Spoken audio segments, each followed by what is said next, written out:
podcast is part of the Sports Social Podcast Network.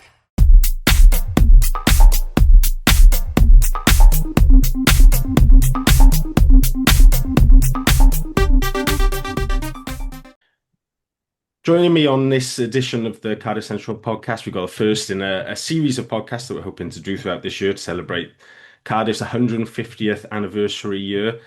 We are focusing this time on a Cardiff Rugby book, which has come out. It's a 150th anniversary book, looking back on the history of the club, images and text covering every period and through to, well, as much to the modern day as possible, although things keep changing dramatically as the end of the book will show. I've got the two editors of the podcast with me, the book with me. So I've got David Allen, a face who's been on the podcast before. David, how are you? I'm great. Thanks, Dan. Very good. Good stuff. I'm making this podcast debut, Gwyn Prescott. Gwyn, how are you? Very well, thank you, and thank you for inviting me.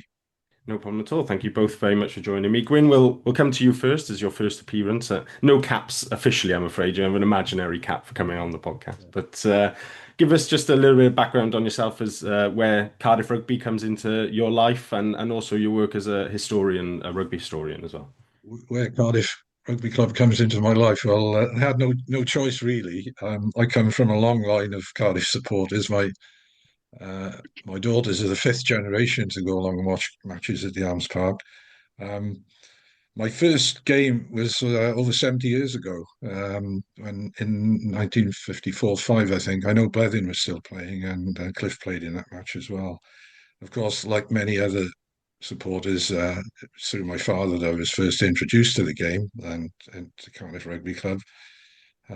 He was rugby mad, but he used to talk a lot about the history of the game to me, or at least the history that he'd experienced between the wars. And that really just got me intrigued in the history of the club, and I became very conscious of its heritage, I think, at quite an early age.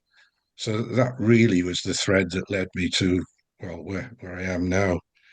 Um, when I took early retirement, I decided to do an academic research. I registered for a postgraduate degree, and decided to do it on the history of rugby, particularly in Cardiff. And that's been the basis of my expertise, if I can call it that, in this area ever since. Excellent. Obviously, we're here today to discuss some work that's come from that, the Cardiff Rugby 150 book. We'll attach the link to pre-order. There's two editions out at the moment. There's the limited edition and the subscriber edition, which each come with little bits and pieces that'll they're a limited run, but each come with little bits and pieces which will, I think, add a lot to the story in particular before there's a general edition which comes out a bit later in the year. But David, talk to us about where the idea for this book came from and how it came about. I have to check this out actually because I've kind of forgotten. It's a long time ago. But we have a group of volunteers who look after the museum at Cardiff Arms Park. So we have a heritage steering group that kind of does that. And checking through my emails in 2022, I think we flagged up the need for a new history. So the last history was published in the centenary season, Danny Davis's famous book, The Greatest. So looking ahead to 26, 27, we thought it was time for a new history, really. So we approached the club. And we approached Cardiff Athletic Club also to see whether they would be prepared to sponsor such a volume, which they were. And we started work on it pretty promptly thereafter. So really, the idea was born about 4 years ago. We've been working on it pretty solidly for the last 3. So it's been taking up a lot of time and effort, but I think hopefully the final product is well worth it.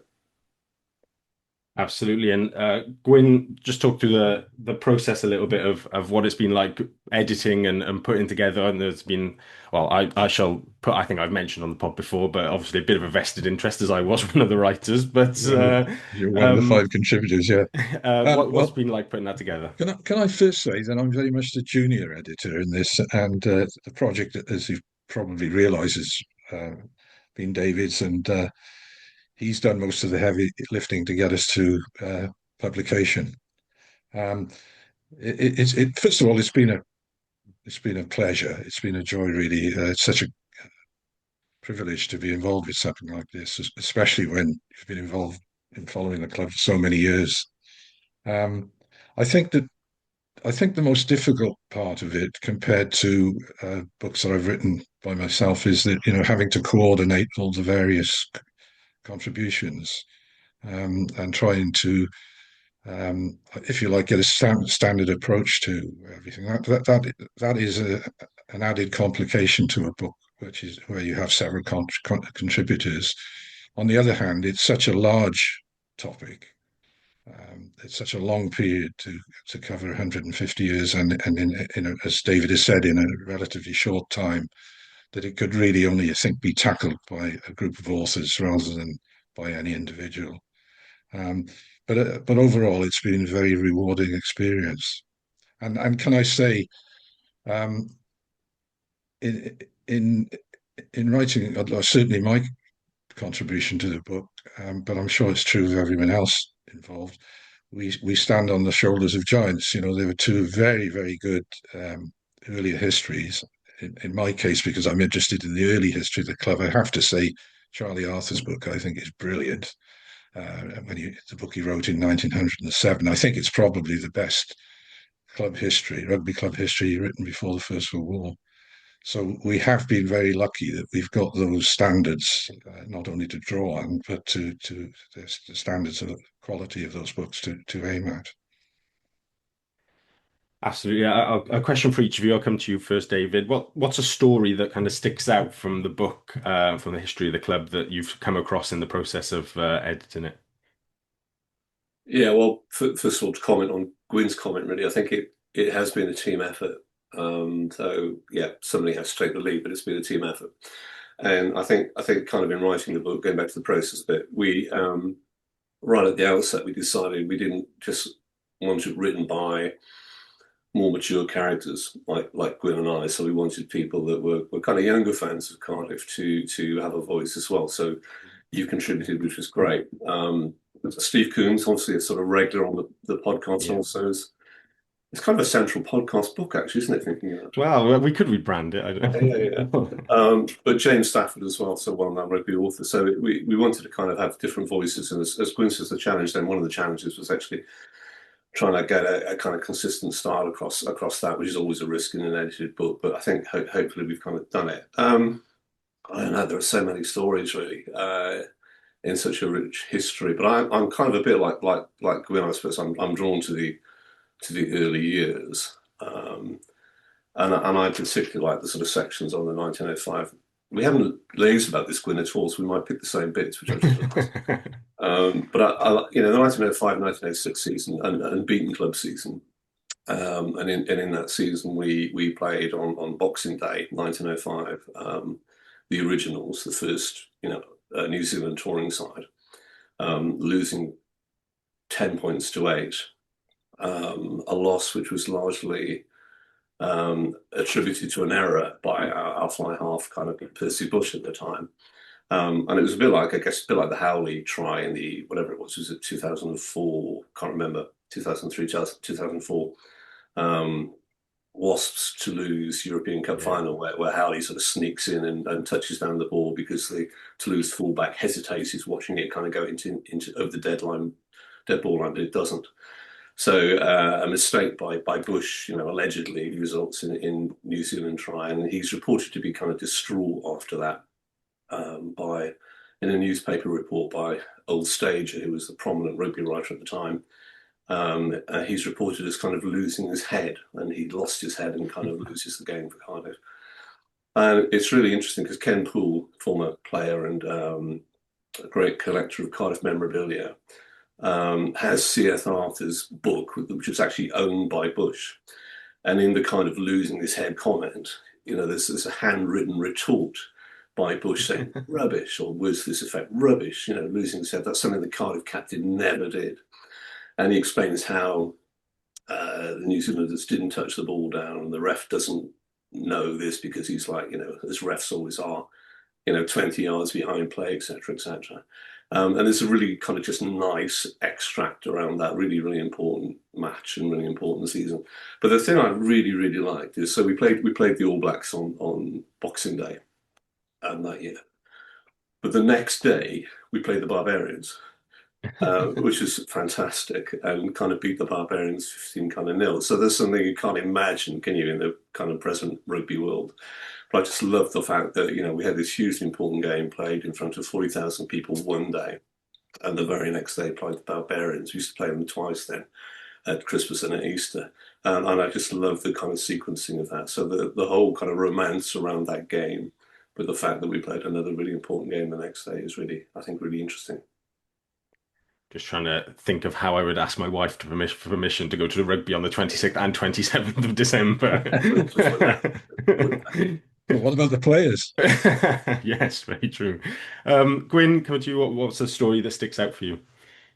Well, to be honest, there are so many. I mean, I suppose one could be the 1881 South Wales Cup final, the first cup that Cardiff ever won. And they reached the final. It was played at Neath against Llanelli. A very, very tight game. It went to extra time. I think they played 10 minutes each way.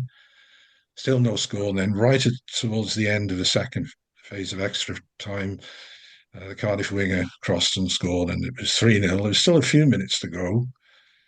Unfortunately, the crowd erupted, ran onto the field.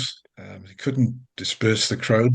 It's reported that the Llanelli players actually sat on the ball, preventing Cardiff from taking the conversion. But time ran out, and it was declared the game was declared as over, and Cardiff had won 3-0, but not after.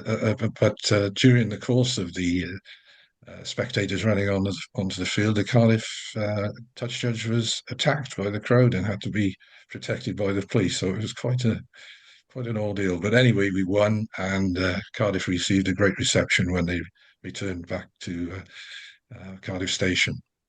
There's another. I've always been interested in quirky stories, and there's another one that is mentioned in the book. A very, very small point, but in 1892, the Welsh Rugby Union, bless them, decided that they were going to increase the number of points for a try from 2 to 3. Very praiseworthy, but this would only apply after the 24th of September.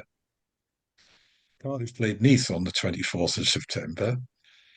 And under the old rules, they lost 7-6. But had they played the next day, they would have won 10-9. But it's officially in the records, of course, as a defeat. It doesn't sound like rugby at all to implement changes halfway through the season. Yeah, Good to know that things never really change. Things never really change. From my point of view, obviously, you've written the two chapters, more recent history covering this century, and I think it's obviously stuff is a lot more widely reported now. But I still love the story of Xavier Rush in the semi-final in 2010. He basically carries Cardiff through to that game against Wasps in an absolute monsoon. I think it was 25 carries is the final total. And at the time, he'd signed for Ulster. And so the story goes that he gets back on the bus and says to Di Young, I'm not going to Ulster. I'm staying in Cardiff. And Peter Thomas hears that. And before you know it, suddenly he's staying in Ulster. Well, I suspect they received some financial compensatory stuff in over that summer. But yeah, I love the idea of him carrying us to victory and deciding, sort of Wolf of Wall Street style, I'm not going anywhere. I'm staying exactly where I am. Gwyn, I know you wanted to talk a little bit as well about sort of that very early history of the club, because I think it's generally known that the club starts in 1876 from a merging of two clubs that were in the Cardiff area at the time. But I don't think people particularly know the exact background to that, and maybe where Cardiff ultimately the history runs to. What's your thoughts on that? I think it's something I've always felt concerned about because when I was young and buying the very few books you could get on rugby and referring to the history of the game and so on, they often said rugby arrived in Cardiff in 1876. Well, I knew that wasn't true, but obviously they were just looking at the foundation date of the club and assuming that was the start of the game. Um, and the other thing is that I think pretty well most other clubs, if they had the same history in terms of its foundation as Cardiff, would be claiming that the club was older than 1876. And I think it's to Cardiff's credit, to be perfectly frank, and to their self-confidence and maturity, really, that they say, no, this is when the club was formed. We know that it was formed at, in the Swiss hotel, in the Swiss Hall in 1876. And I think that's all to its credit, because a lot of clubs do claim origins and foundation dates based on very, very speculative information. And I could name some clubs in Wales, but I'm not going to. Um, the, the club was formed from the merger of Glamorgan Football Club and Cardiff Wanderers. They'd both been in existence for 2 years. And in fact, there's evidence that the Glamorgan Football Club members had been playing the year earlier. So I think Cardiff's roots go back to at least 1873. When the two clubs did merge, it was evident that Glamorgan were the much stronger of the two clubs. And in fact, there's even evidence that the Cardiff Wanderers club was on the verge of collapsing anyway. So I think it was more of a takeover rather than, as it was declared at the time, a merger. And in that sense, I think it pushes back the argument that really Cardiff's roots are much deeper than 1876. So it's covered it briefly in the first section of the book. So it's there for people to look at and make up their own minds about. But as I say, I'm not critical of the Cardiff Club for claiming 1876. It's I think shows the strength of the club that they don't have to claim like some clubs do that were much older. 1876 is the date the club was founded.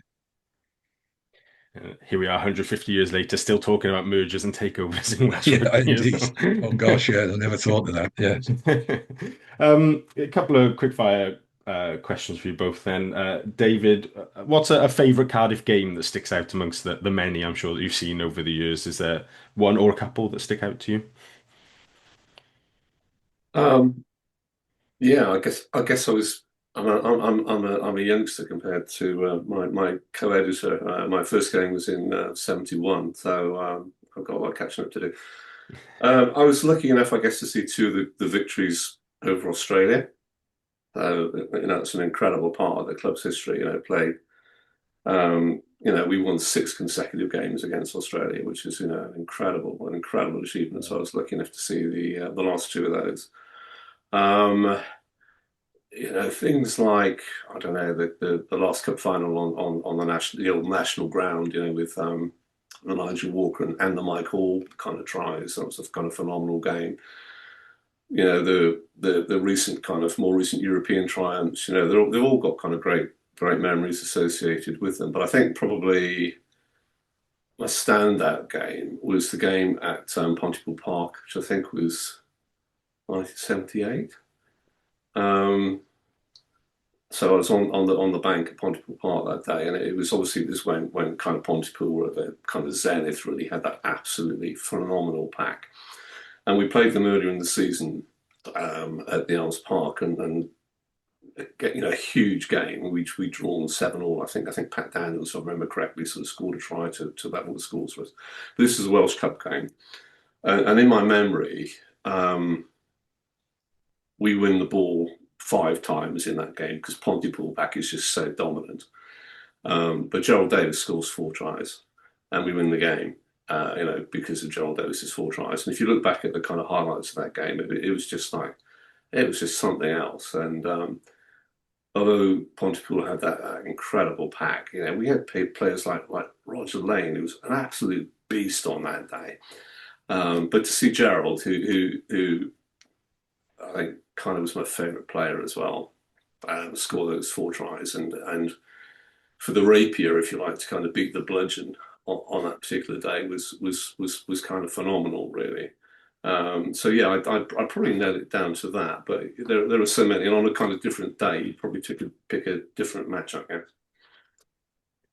For me as a younger fan who obviously by the time I started going down there was no regular or really any games against traveling touring sides, and I think they've come back a little bit now, but more in the guise of playing an A side or like a New Zealand Maori All Blacks or something like that.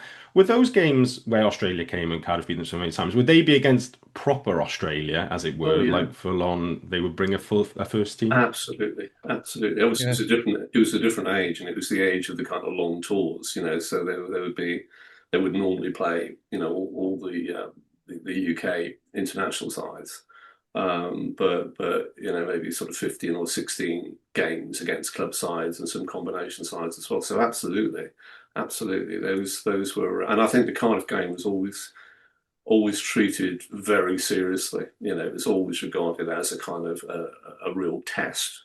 The sides would kind of they would want to try and win and prove their kind of mettle.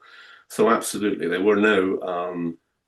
Yeah, it's an interesting point actually, but I think Gwyn would probably agree that no, those were real tests. Those were real matches, and usually against the kind of the first choice 15 of that touring team. So Yeah. yeah, absolutely. Yeah, obviously, in the case of Australia, whose record was so poor against Cardiff, then that they would have been doing everything possible to try to win the game. And it even goes back to the first victory or the victory over South Africa in 1907. The subsequent South African teams that came were wanting revenge for that defeat, and so Cardiff was almost like another international, I think, for these touring sides. I mean, for me, it's It difficult to wasn't even like picture. the game at the Cardiff City Stadium, if that's what you're referring to. Well, I mean, my main, whenever I think of like the only real reference I've got is like when we played Uruguay that time, and then Dan Fisher sort of ran wild against a vaguely Uruguayan 15. But it's that reason that like it doesn't compute to my mind to imagine those teams like a proper South Africa now coming to Cardiff Arms Park and playing Cardiff. That's difficult to even fathom for me as a younger fan. But yeah, you see some of the clips of those occasions, and they look incredible back from those. I mean, particularly stuff from like the 70s and 80s, where it's probably the last few games there that they would have taken place. But Yeah, yeah. they look like just different level occasions. I think that's why the book's so important as well, actually, Dan, because I think for it's really important for people who come and watch the club now and who are of a younger vintage than Gwyn and I think to really appreciate what a phenomenal history this is. Mm. You know, it's Mm. an amazing history for a club, and I guess that's part of it. But yeah, absolutely, those were full strength teams. Mm. Can I just say something about 1953? I've heard Blythin say on several occasions, as you know, he was captain in both the Cardiff and the Wales victories over the All Blacks that year. Um, and he often said that Wales were perhaps a bit fortunate that Cardiff really deserved to beat the All Blacks in 1953. So it's something we can be very proud of, I think. Absolutely. Gwyn, a couple of any favorite game that sticks out in your mind? So many, but I've been thinking about this for a day or so, and I think it has to be the Cardiff Bath game in it's 1996, 30 years ago. I couldn't believe it when I checked my facts. Um, the European Cup match. It was the intensity of that match was phenomenal. Can remember to this day the atmosphere. It was electric, and of course Nigel Walker's match-winning try. I think there's a very good photograph of it in the book. I think that stands out in my memory as being one of the best games I've ever experienced at the Arms Park. One of What many. I think we talk, quite a lot these days about Anglo-Welsh stuff, but what were those games like in that period, kind of pre-professionalism and then into the early days of professionalism? Because they I, get th- I built up think quite a in lot. I think in the pre-professional game, the English fixtures on the whole were games that Cardiff were expected to win and generally did. It is remarkable now when you look at some of the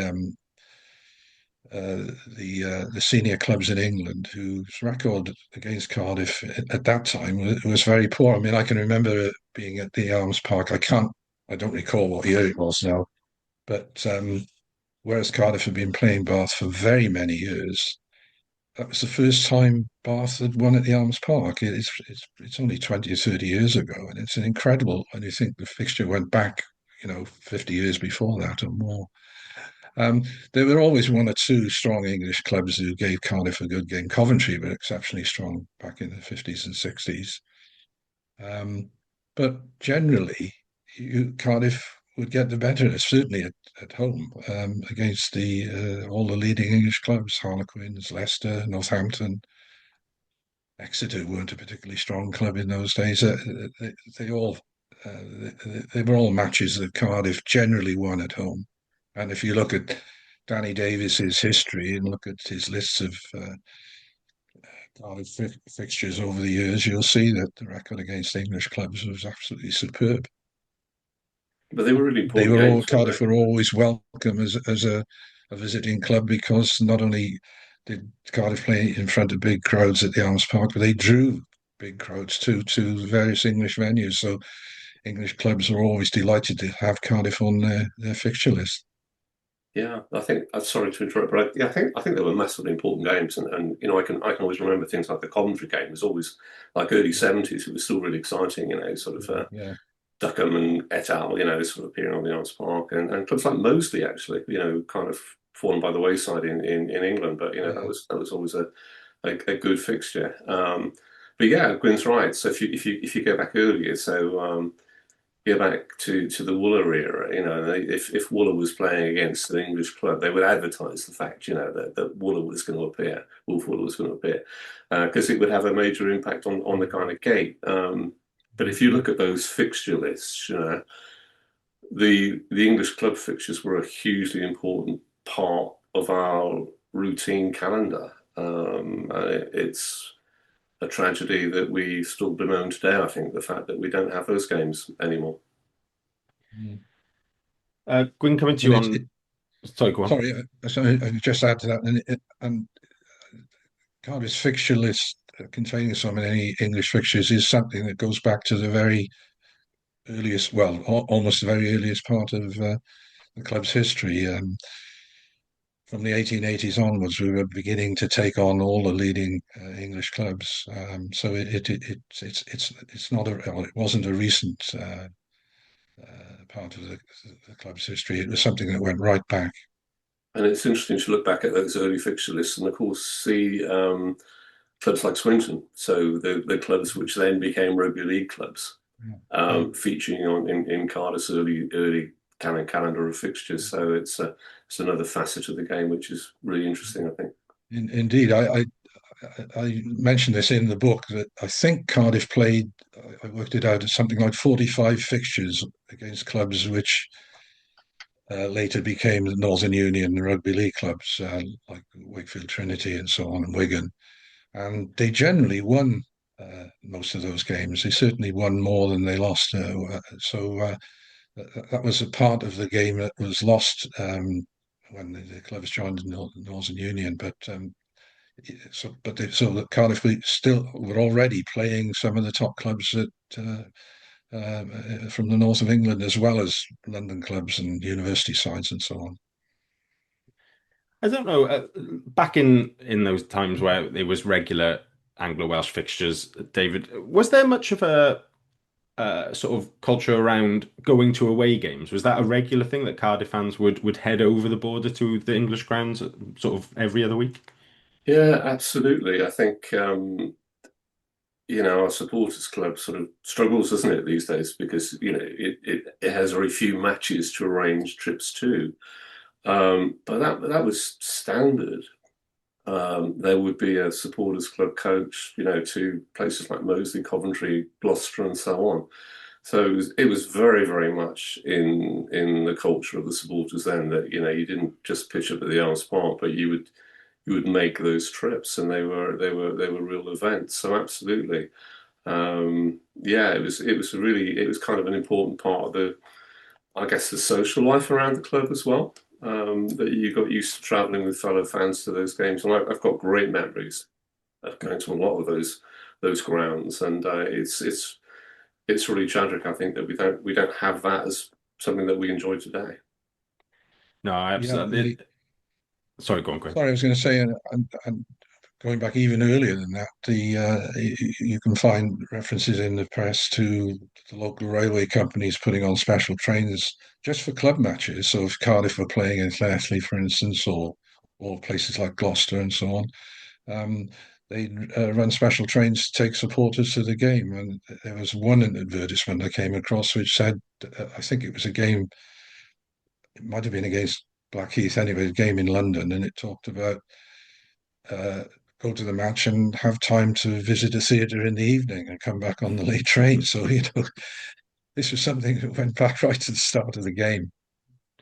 I ask because I feel that's sometimes overlooked in the current conversation about Anglo-Welsh games. I think there's a lot of talk about, the commercial aspect and ticket sales generally, but I think so I turned sort of 15, 16, 17 around like 2009, 10, 11, and a big thing for us then, where you're getting a bit of freedom there as an older teenager and stuff, was, and it was had to come through the football club then, was going to away games. And you would jump on the supporters bus as a sort of 16, 17 year old with your mates and go off. And we went to a number of places with Cardiff City in the Championship back then. And I think rugby bringing that back would be huge for Welsh rugby, for getting the next generation of youngsters involved, because that seems to be where there's a bit of a tail off in supporter numbers. And that if you then offered them that chance to do away games and, like you said, David, build that social life and that supporter culture around the club, I think it's very difficult to attract them when you're sort of playing the occasional home game against a random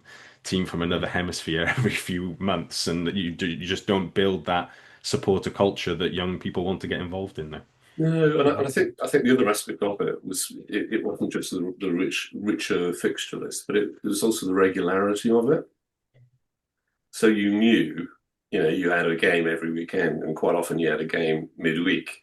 So I think kind of, going to watch sport, follow a club is a habit, isn't it?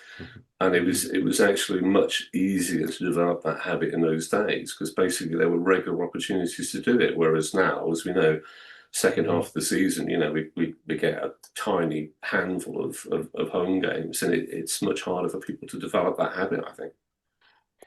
yeah. Yeah. I mean, when I started watching Cardiff first, every Boxing Day was Watsonians.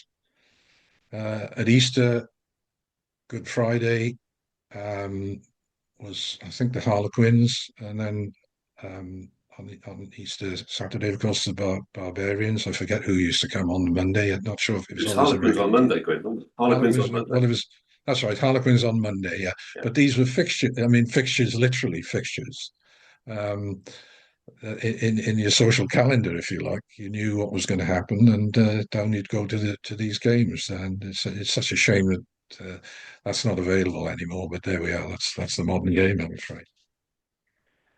Gwyn, coming to you then on we've done games on players. I put favorite players, but I suppose favorite slash best, because there can be a bit of a difference between the two occasionally. I know some of my favorite players aren't necessarily the best players that have ever played for Cardiff, but what are the players that stand out for you in that sort of category? Me? Yeah, go on, Gwyn. Yeah. Um, Gosh, that's a difficult one, really, isn't it? Because if you'd asked me this tomorrow, I'd probably say somebody else. Can I name somebody I've never seen play? Yeah, of course. Yeah, I I'd like to nominate Johnny Williams. Now, Johnny Williams played for Cardiff before the First World War, and he played 199 games. Had his first season, I think, in 1903-4. Later captained the club. He held the try scoring. He was a winger. He held the try scoring record for Cardiff for 40 years until Blethyn uh, captured it. 150 tries, I think he scored. He partnered Rhys Gabriel in what was evidently a brilliant partnership. He was extremely popular with the crowd. He was, like there's one quote in the paper, that he was a universal favourite of the Arms Park crowd. Very well liked. He played 17 times for Wales, which was quite a lot of caps in those days before the First World War. And he averaged 1 try a game, which is still, I think, the second highest rate of scoring in Welsh rugby history. He played in 3 Grand Slam teams. He twice scored 3 tries in an international, and he became a British Lion. And he was one of the Cardiff players who lost his life in the First World War. He died on the Somme, died of wounds on the Somme in 1916, and I think rightly so. He's been inducted into the World Rugby Hall of Fame, and so he's one of the great heroes, and I can use that word in its true sense, I think, of the club. So that's one that I'd like to nominate anyway. Yeah, and I think that's another reason why the book is so important, to keep the memory of those sort of players going for a long Absolutely. time as well. And can I add? There's a super photograph in the book of Johnny in his Welsh kit, along with 3 other Cardiff players when they formed an all Cardiff 3/4 line. That was I can't remember the names now.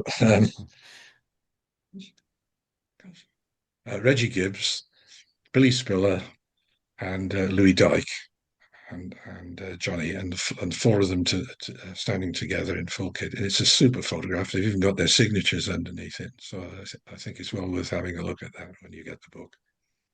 It's probably worth mentioning, Gwyn, that it's kind of, obviously we collaborated in on the history of the Arts Park, which we released a few years ago, 2021 or 2020, I think. And I think this is a very different book. It's very visual. So, as big a job for us as editors, as sorting out the text, I think we're sorting out the images, because we wanted to use an awful lot of pictures in this book. And what we've done, I think with the exception maybe of about literally half a dozen photos, there's no repetition at all between the 2 books. So virtually nothing that appears in the Arms Park book appears in this book. But it is, I think, this is one of the things that makes it look so good to me. It's very image led, and it's got a great selection of stuff from the very, very early days. And we were only really able to do this, I think, because we've been working for the last 10 years on looking after the collection at the Arms Park. So having got all that into order and identified so many things, we were absolutely able to identify, treasures from those early days. So I think that makes the book very, very rich. But we've also been lucky to have access to a lot of archival material. So Hugh Evans, for example, the sports photographer and who's the club's photographer, have been fantastic and given us free access to their archives. So I think there are fabulous pictures from the modern age as well. So I think it's a very visual book, and yeah. So Gwyn's referred to a couple of pictures, but there's loads of lovely, lovely photos in it, many of which haven't appeared before. So it's yeah. I think if you don't like words, there's lots of images. Yeah, from some of the pictures I've seen of the book, they are pictures that manage to paint the story by themselves almost. They are some incredible photos there, particularly from that's the time where you wouldn't expect there to be so many photos. Actually, there are just a huge amount of images from those kind of pre-war era and stuff. David, a favorite player or best player for you that sticks out? Yeah, I've mentioned John Davis already. I mean, I just love Gerald Davis. I thought he was such a skillful player. And when he came back to Cardiff, he had a spell at Cardiff and went to London Welsh, and then came back to captain Cardiff late 70s. And I just loved his style of play. He was such an elusive player, a real quality player, and also I think a real kind of a gentleman, kind of old school in that respect. So I absolutely love Gerald Davis. I haven't got the stats to hand like Gwyn has. I haven't done my homework as I should have done.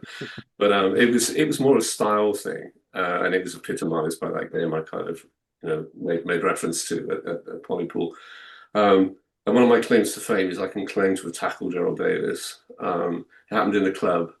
And I was at a meeting, walking backwards, talking to somebody, and I hadn't realised that Gerald Davis was behind me. And I bumped into Gerald Davis and kind of took him out. So it wasn't on the field. So I'm one of the few people that can claim to have tackled Gerald Davis. But for me, I think there's loads of unsung heroes as well. I used to love watching a guy called Mike Nill, who was tight head prop for us in the kind of 70s. And he won, I think, only one Welsh cap because his career coincided with that of a certain Graham Price from Pontypool. But he was a phenomenal player, and he was just known to be this really, really kind of like hard man. And there's a couple of quotes which reflect my prejudice and my love of him in the book about kind of Mike Nill. And there's one from a Coventry prop who propped against him and kind of, lived to regret having done so. But there's a fabulous quote from Bob Norster who described Mike Nill as being cuboid. And he says, pushing behind Mike Nill is like pushing behind a sofa. Which is a kind of lovely image, I think. So I think there are players like him and people that probably, the kind of great club men. People like kind of, Mervyn John, who didn't kind of attract, international honours or Lions honours and things like that. But these were the kind of guys that would be there, sort of week in, week out, playing for the club. People like the Lane brothers and so on, And I think we've been fortunate. We've had all the stars like Gerald and Gareth and Barry and the more recent players, Jamie Roberts, etc. This world. But I think I'd like to think the book plays as much tribute to these guys who were not as famous, but actually who did the business, week in, week out. And it was week in, week out in those days, twice a week. And they're the guys who perhaps don't attract the headlines, but, are a huge part of this story. Yeah, I know. I certainly made a conscious effort from the more recent times to, obviously we've had some likes of Jamie, of Lee Halfpenny, of Sam Warburton, these huge names that were such major parts of successful Welsh teams in the last 20 years. But from a Cardiff perspective, I don't think we achieve any of our success that we've had of Challenge Cup wins, of Anglo-Welsh Cup wins, of Heineken Cup semi-finals without your particularly overseas players in the last 20 years as well. Paul Tito, Xavier Rush I mentioned, Casey Laulala, Ben Blair, guys who uprooted from the other side of the world and came here and I think really bought into what Cardiff Rugby Club is, and they were huge parts of, Fau Felice as well. I can't really mention an overseas player turning up week in, week out without mentioning Fau, but they were massive parts that perhaps they wouldn't be on posters necessarily. They wouldn't be players that people came to watch because they wanted to see your big name Welsh stars, but they were the ones who really were the core of those teams and held everything together. Yeah, and I guess the other thing I think both Gwyn and I are acutely aware of is that obviously you've only got finite space in producing a work like this, and we're acutely aware of the fact that for everybody we mention, there are dozens and dozens that we don't mention. But if you're in the book, or if you're not in the book, if you wore that Cambridge blue and black jersey, you're as much a part of the history and the story as everyone else. Absolutely. It's a long and storied history, Gwyn, and I think particularly in the last 30 years, there's been so much change with professionalism, with regionalisation, with rebranding, unrebranding, all this sort of stuff. I wonder, as somebody who's been around the club a long time, does it feel like the same club to you now? Do you still kind of walk in and think, yeah, this is Cardiff Rugby Club that I know? I think so. I think I do. Certainly, when going into the athletic club, it feels the same to me. Things have changed. Clearly, it's not the team that I used to go and watch when I was a boy and in my early teens, in the 50s and 60s before I started playing myself. But change is inevitable. In sport, you can't expect to go on, exactly the same forever. I one thing I learned quite early on in looking at the history of the game is that every generation that's ever played rugby thinks that the time they played was the best. And I recall reading one English, he was a critic of the Hancock's 4-3-quarter system in the 1880s. And he said, well, there just isn't enough room on the field for 4-3-quarters. When I played, one was sufficient. 1-3-quarter was sufficient. That was the game. Um, everybody looks back. I think with with whatever that expression is, and looks back and thinks the time that they played was the best, the time that they followed the game, and you just have to accept that things are different, and we have to adapt. Things are changing, and we have to adapt to changing times. It's not the same game, but it's still a great game of rugby. David, as somebody who's And a maybe great been a bit club. closer to stuff over the last period as well, do you feel that it still retains that soul of Cardiff Rugby Club? Yeah, it does for me. I mean, I think things have changed. I mean, things have changed. Like even in my time going there. So the days I can remember, like if you went into the athletic club, into the members bar, like wearing a hat, like in unison, people would shout out, "Take that hat off! You can't wear a hat in the club," and things like that. So like social customs have changed, and Yeah, perhaps yeah. for the better. But I think we've kind of taken the view that this has been an evolution. It's a single story. So if you look back, kind of Gwyn's mentioned the early days, and we kind of started with Cardiff Wanderers and the Glamorgan Football Club, and then we became the Cardiff Football Club, and then we became the Cardiff Rugby Football Club. At some point later, we became the Cardiff Blues. Then we became kind of Cardiff Rugby. So it's kind of been a process of change, isn't it, throughout that period? But the constant's been Cardiff, and the constant's been after that first season, Cambridge Blue and Black. So yeah, the game has changed probably beyond recognition. But I think the heart and soul of the club is still there, and hopefully will continue to be there. And I think hopefully that's something that we've again captured in the story, really. So yeah, it's changed. It's not the same. Never will be. But I think the heart and soul is the same. And I think picking up on David's point there, I think one area very early on in the change in the club um, was its evolution from essentially a club for middle class, mainly public school boys, um, to a club open to players and supporters from all backgrounds. And that happened very quickly. And although that seems natural to us now, we think, well, why wouldn't it happen? It didn't really happen elsewhere in England to anything like the same degree. It's true it did happen generally throughout Wales, but that was just a simple evolution. Suddenly there were Cardiff players who came from a working class background in the first 15. It didn't seem to cause any particular problem. And in fact, it would have uh, it would have increased the popular support for the club. It was no longer the exclusively occupied organisation institution of predominantly middle class players. David, while we've got you here, obviously there's been a lot happened over the last sort of year or so at the club, with the administration and the WRU ownership, and now the Y11 stuff. What do you make of where the club is at the moment, and where sort of its position within Welsh rugby, and what the next few weeks and months might hold? I think it's really difficult, isn't it? Because we don't know. I mean, none of us actually know. I think. Oh, I think we need to repeat the concerns about Y11. I think those have been well voiced, really, and I think I worry greatly if that's the future for us, to be honest. Um, I guess we'll know. I think the sort of exclusivity period is up on the deal, isn't it? Fairly shortly. It's up on in about 2 weeks, I think. So we'll kind of know whether or not that's going to happen.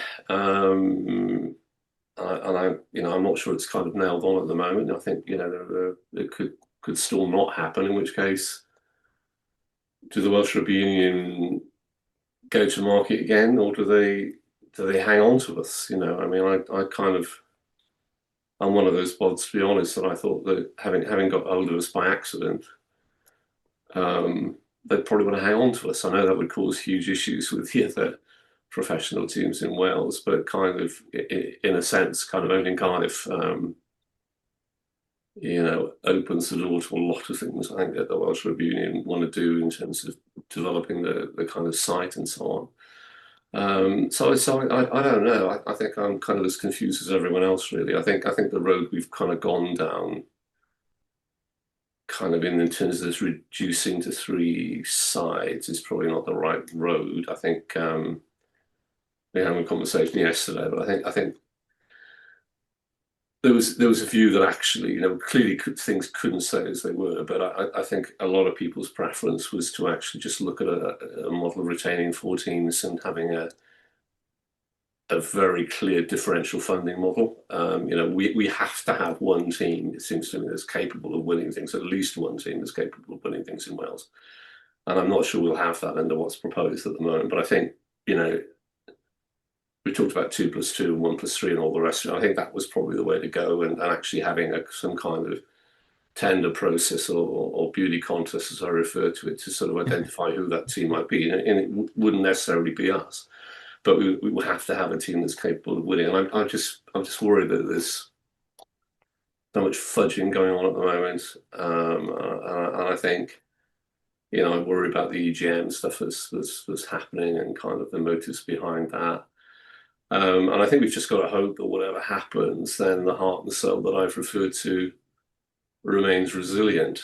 And we can't lose this history. But I know every other club would say that as well. But we can't lose this history. So we have to hope that we're resilient enough, I think, to withstand whatever happens. But I'm kind of as much in the dark as everyone else, really. But it's not a good position to be in. I think what happened with the administration was like really, obviously I was part of the board at the time, so we were pretty stuffed, really, I think, by our friends Halford Capital.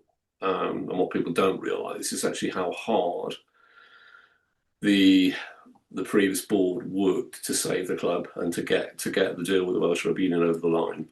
We could have quite easily gone under at that point. And actually, I think a lot of flack is given to people who don't deserve that because people don't understand the story. So I, make that kind of point. But yeah, I just get hope that I think that we're resilient enough to kind of cope with what comes. But it's the period of uncertainty is helping no one at the moment, I think. So that's probably a long rambling answer to whatever you asked me. No, I think it sums up quite well the uncertainty, and I know the health of capital stuff. I know you guys had to edit. Well, I think I referred to them as the Tinder swindlers at one point, and I had to make my own edits as the very first one of my first draft that I read back myself. I think there was words that definitely couldn't be broadcast in there when referring to them. So yeah, we had to edit a little bit, but we kept some flavour in there, I think. Good stuff. And then I think just a final question for both of you to finish, and something we hope to ask a few people through this 150th anniversary year. But Gwyn, from your perspective, what makes Cardiff Rugby Club so special for you? I have to say, really, it's distinguished history. That's something that's I think in which Cardiff stands out amongst so many other clubs, not just in Wales, of course. And since the 1880s, it's had a major influence on the game. How many other clubs can claim to have changed the way the game is played? And at the time, it was described as the Cardiff game, and that eventually became the so-called Welsh game. But it's a game that has not only changed the way the game was played, but it changed the number of people who followed the game. There's no question about that.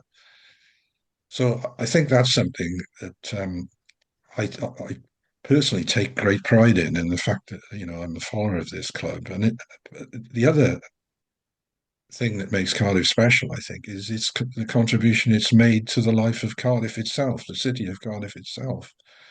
And it's not just in terms of okay, it's a successful sports club, but the impact it's had on the economy of Cardiff, the mere presence of the Arms Park right in the middle of the city, it's because Cardiff Rugby Club started playing there. That's how. So I think it makes me feel proud to be a Cardiffian that we have this wonderful sporting institution, and I think it is a very, very special sporting club. David? Yeah, you can tell we hadn't liaised at this point because I had exactly the same 3 points. Yeah, I think the history is phenomenal. So we're not, other clubs have great histories, but this is a pretty special history if you take the whole kind of sum over 150 years into account. Um, the social history actually is something in a way we cover more in the Arms Park book. But the social history of the club and how it relates to the history, the evolution of the town and then the city is like really, really important. But I think that kind of where it is so important. And I think, when we moved to the Cardiff City Stadium, we missed that kind of so much, and it was so great kind of coming home again. So kind of where we are, I think, is really, really important. And like I guess for people like me and Gwyn, it's been a massive part of our lives. My wife would say it's been too much a part of my life, particularly over the last 3 years. But I think it's been a huge part of our lives, and our lives would have been very, very different had it not been there. So I think it's impacted on a lot of people. It's impacted on people who've had the glory of playing for the club. And it's impacted on people like us who just paid our money for a lot of years to go and kind of watch them and have the honor of being able to put this kind of book together. So I think it's impacted on all of us as individuals as well, and we kind of we kind of grieve with it in hard times and we celebrate with it in kind of great times. But kind of without it, all our lives would be very, very different, I think. Great stuff. Well, we'll leave that there for this podcast episode. I just want to say thank you very much. Sorry, Oh, Dan, go on. can I just plug it just a little bit more? Yeah, Because go for it. you talked about the kind of different editions, and I just want to kind of sort of stress that before we go, because Of we're course. in an important period now. But yeah, there as you mentioned, there are 3 different versions of the book.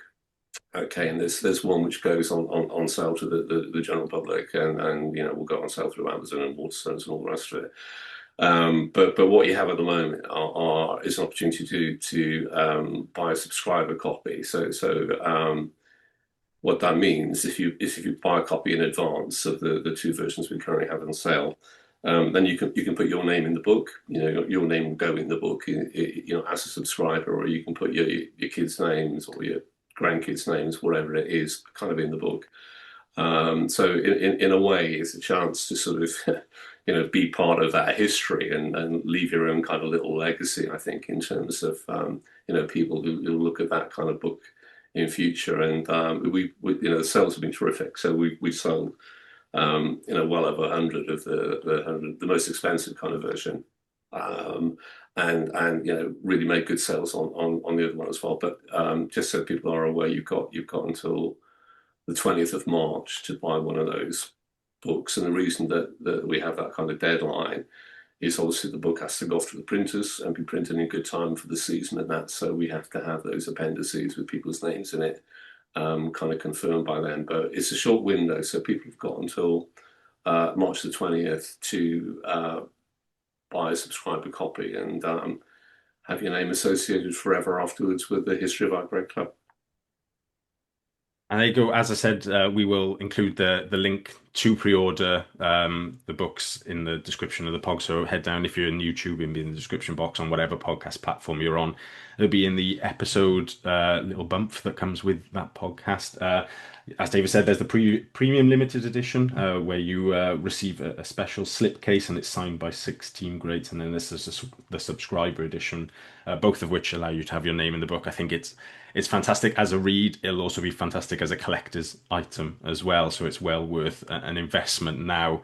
But thank you very much for joining me both, David and Gwyn, and thank you for your hard work on the book as well. It is a really excellent piece of rugby history, and will go down, I hope, in the same way as those books by Danny Davis and Charlie Arthur. We'll be back with another special, hopefully before regular programming returns to the podcast with the return of Cardiff after the Six Nations. But until then, thank you very much for listening, and goodbye.